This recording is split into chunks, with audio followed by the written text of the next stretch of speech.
মানে একদম তো খারাপ না আমি, তাই না ভাইয়া? যদি কেউ আমার কোয়ালিটি দেখে আমাকে নিতে পছন্দ করে তাহলে সেটা ডিফারেন্ট। তাই আমার কাছে অনেক বড় বড় অফার আসছে ভাইয়া। আমি যদি অনেক বড় একটা অপারেশন হয়েছিল আমার, যার কারণে আমি 2-3 মান্থস বেড রেস্টে ছিলাম। এখনো আমার রেস্টিং পিরিয়ড চলছে অনেকটা, খুব কম আমি বাইরে মুভ করতে পারছি, কাজ করতে পারছি। বেশিরভাগ আমার কাজ হচ্ছে ঘরের ভিতরে, প্রোডাক্ট প্রমোশন গুলো হচ্ছে, ইনফ্লুয়েন্সিং করছি, যেগুলো বাসার থেকে আমি যদি কোনো শুট করতে পারি বা আমার আশেপাশে যে জায়গাগুলো থেকে আমি প্রমোশন করতে পারি ওগুলোই করছি। বাট একদম মেইন স্ট্রিম শুটে এখন আমি একটু কম যাচ্ছে। নাটকে আমাকে দেখা যাওয়ার পসিবিলিটি অনেক কম। ওয়েব সিরিজে একটু ইচ্ছা ছিল, বাট অনেক কারণে ব্যাটে বলে মিলে না, যার কারণে হচ্ছে না আর কি। অনেক কারণ মানে মিলে না আর কি, কোনো না কোনো ভাবে। সিনেমার অনেক অফার আসে, ওয়েব সিরিজেরও অফার আসে, বাট কারণ বলা যায় তাদের সাথে আমার হয়তো আন্ডারস্ট্যান্ডিং এ মিলছে না, তাদের সাথে আমার ডিমান্ডে মিলছে না, হয়তো স্টোরির সাথে যাচ্ছে না, টাইমিং মিলছে না, অনেক ধরনের কারণ থাকে। এক একটা ছাপ হতো থাকে, ওইটা একটা কারণ যে ওই কারণে আমার করা হয় না ডেফিনেটলি। নয়তো এতদিনে তো আমাকে দেখে ফেলারই কথা। মানে একদম তো খারাপ না আমি, তাই না ভাইয়া? ক্লিন যদি আমার কাছে অফার আসে কখনো ভালো অফার, তাহলে ডেফিনেটলি আমাকে দেখা যাবে। যতদিন আমি ক্লিন অফার না পাচ্ছি আমার মতো করে, সেখানে আসলে আমি ততদিন যাব না। আর না যেতে পারলে আমাকে কখনোই দেখা যাবে না। আমার ভাইয়ের একটা এক্সপিরিয়েন্স ছিল, ও জাস্ট একটা শুটে গিয়েছিল, হি ইজ আ নিউ কামার স্ট্রাগলিং মডেল। ও একটা শুটে গিয়েছিল এন্ড ওখানে ওকে প্রথমে খুব সুন্দর করে ওকে ইনভাইট করেছিল, সুন্দর করেই আপ্যায়নও করছিল। তারপরে একটা টাইমে এসে ওকে কিছু এমন কিছু বলে, সিগন্যালস দেয় যেগুলো আপত্তিকর।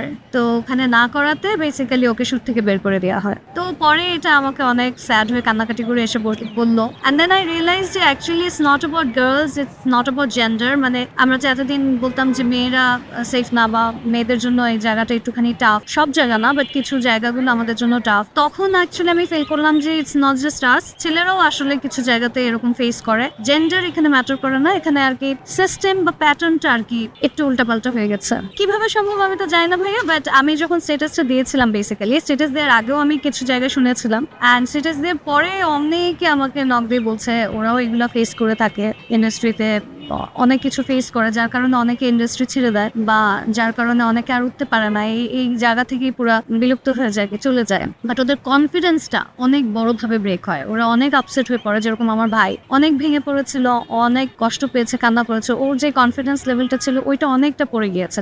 রিসেন্ট দেখলাম ও স্টেটাস দিয়েছে যে এখন আরো কোনো শুট করতেই চাচ্ছে না।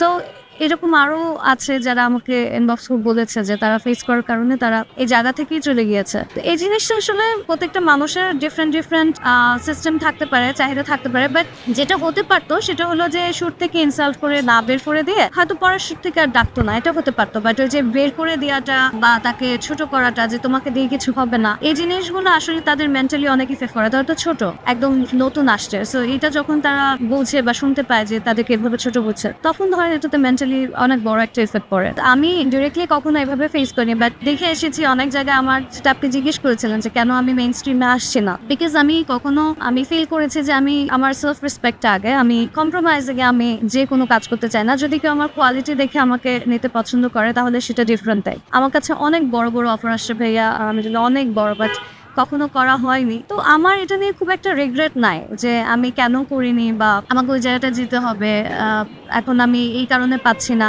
আমি অ্যাটলিস্ট আমার কাছে এটা ভালো লাগে যে দিন শেষে আমি যখন ঘুমাতে যাই আয়না নিজের চেহারাটা দেখে আমি শান্তিতে ঘুমাতে যেতে পারি এবং রেসপেক্ট দিয়ে ঘুমাতে যেতে পারি, যে হ্যাঁ আমি সবার মতো একই জায়গায় রাব ভাসায় দিইনি। এতদিন আমি ওটা সাইলেন্টই ছিলাম। যে কোনো মেয়ে যখন একটা কথা বলে সে অ্যাটাকের শিকার হয়, আমার সাথে ডিরেক্টলি কখনো এরকম কিছু হয়নি যে জন্য আমি কারো নাম নিয়ে বলবো যে হ্যাঁ সে আমার সাথে করেছে। বাট বিভিন্ন জায়গায় আমি ডেফিনেটলি ইন্টারভিউতে বলছি যে আমার হাত থেকে অনেক কাজ চলে গিয়েছে কারণে, যার কারণে মানুষ আমাকে যেভাবে দেখতে চেয়েছে। আমি তো অনেক বছর ধরে আছি ইন্ডাস্ট্রিতে, বাট অনেকে দেখা গেল জানেও না, চিনেও না আমাকে, বিকজ আমি ওই পর্যায়ে যেতে পারিনি যেখানে আমার এতদিনে যাওয়ার কথা ছিল বা যেখানে মানুষ আমাকে এক্সপেক্ট করেছে আমি যাবো।